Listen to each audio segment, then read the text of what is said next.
first of all, my name is Louise BigEagle, and I am a Nakota from Ocean Man First Nation here in Saskatchewan.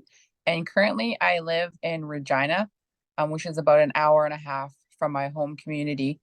And I am currently a reporter with CBC Saskatchewan here in Regina, and I am also a writer, director, producer for documentaries.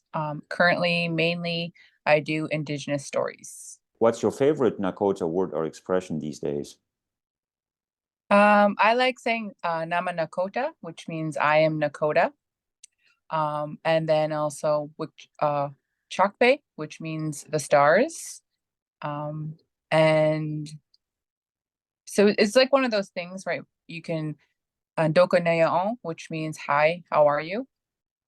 Just the basic simple words that you can retain and remember and introduce yourself when you're talking to someone as a Nakota person, or just, yeah, introducing yourself maybe to a fellow Nakota person, or just in general. That's kind of how you would introduce yourself, just by saying, hi, I am Nakota, and how are you?